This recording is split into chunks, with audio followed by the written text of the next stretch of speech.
It barely floats. Let's see how it rides.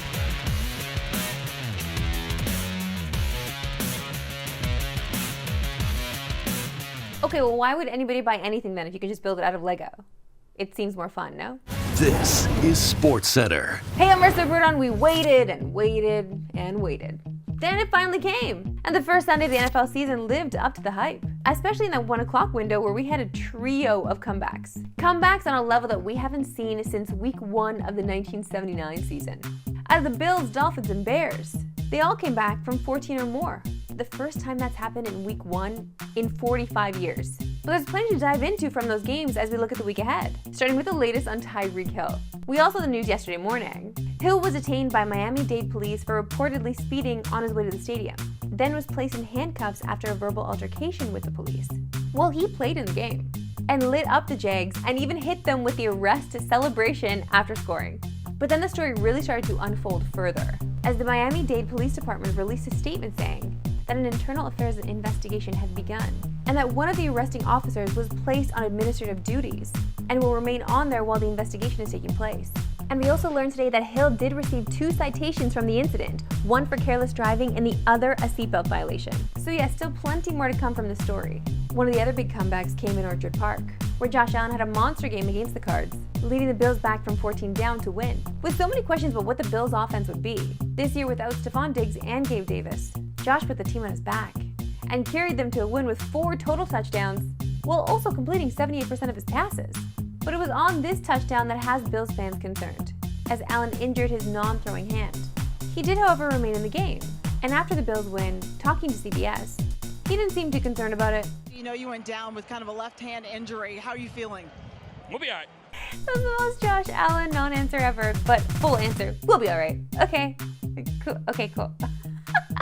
But Josh doesn't have a ton of time to heal, as the Bills are playing Thursday night against the Dolphins. A game you can watch on TSN, of course. Some other big Week 1 injuries to update you on. We saw Puka Nacua carted off the field last night with a knee injury, but he did come back, played 1 play, then left the game again. He's having tests done on the knee today. And yes, it was the same knee he injured in training camp. The other big injury was Browns tight end David Njoku, who is feared to have a high ankle sprain, but will get more tests done today, and is expected to miss about 3 to 6 weeks. And because we're TSN, let's try to mix hockey into things. Because how ugly were those Giants jerseys? Which is kind of odd because on the ice, they look so great as a Habs jersey. But it just wasn't working on the football field. Listen, whatever, I don't want to be judgy about jerseys right now, but no.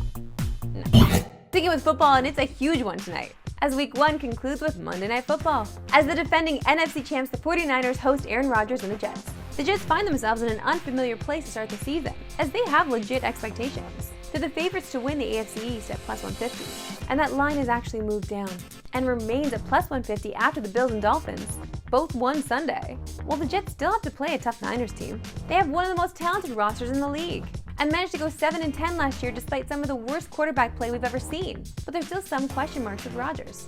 I mean, he's 40 years old and coming off one of the toughest injuries to return from.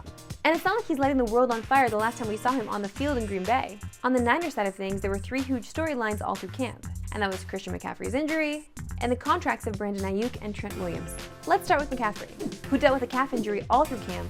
And when the Niners added him to the injury report this week, we saw Achilles on there too, which definitely worries anyone who took him first overall. And while he is officially listed as questionable for tonight, according to NFL Network's and JNSC's Mike Garafolo, McCaffrey is expected to play tonight. Now over to the 2 camp holdouts, Trent Williams and Brandon Ayuk. They both missed the majority of training camp. But according to head coach Kyle Shanahan, we can expect Trent Williams to get the full workload tonight, while Ayuk could see a reduction in snaps. The 49ers are 3.5-point home favorites tonight, with the total set at 43.5. And you can watch the Jets and Niners tonight on TSN at 8:15 Eastern, 5:15 Pacific. We've got you covered nice and early for pregame, with Monday Night Countdown starting at 6 Eastern. This morning was a historic one for the PWHL, as the names and logos for the league's inaugural 6 teams were officially unveiled.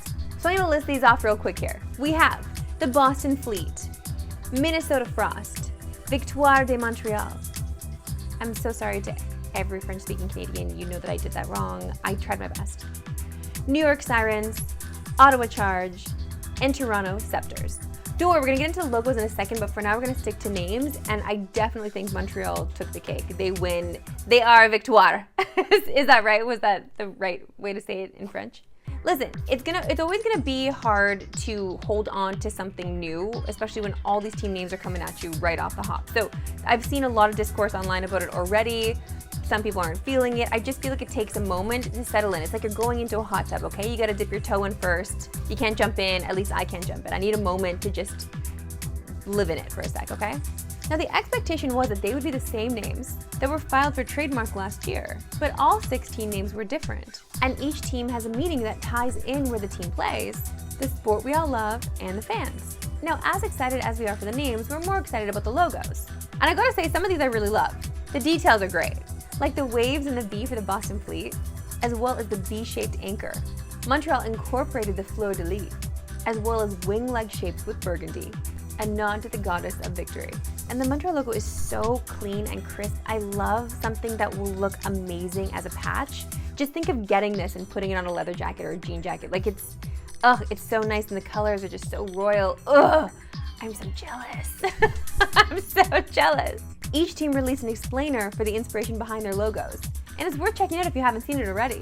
But the next step in the reveal is going to be the jerseys, which should come closer to the start of the season.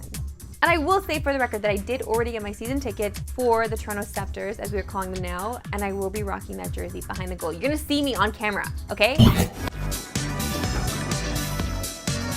now for my favorite segment and yours that we love sports today. Why we love sports today. Cheap Cheap Beach, Rainbow Road, Wario Stadium, all pillars of great go-kart tracks across the world. Yes, we know they're Mario Kart, okay? That's why we said it. But are we ready to add a new one to this prestigious list? Here it is, this guy's backyard.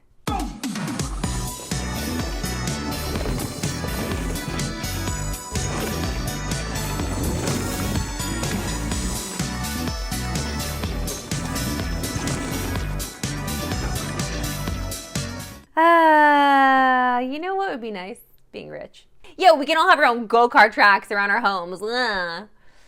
Anyway, I'm not jealous, it's fine. Okay, from the track to the water. And this is the innovation fishing needed. A slingshot.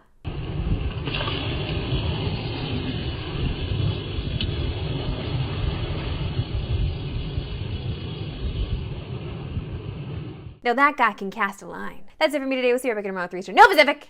Have a good one.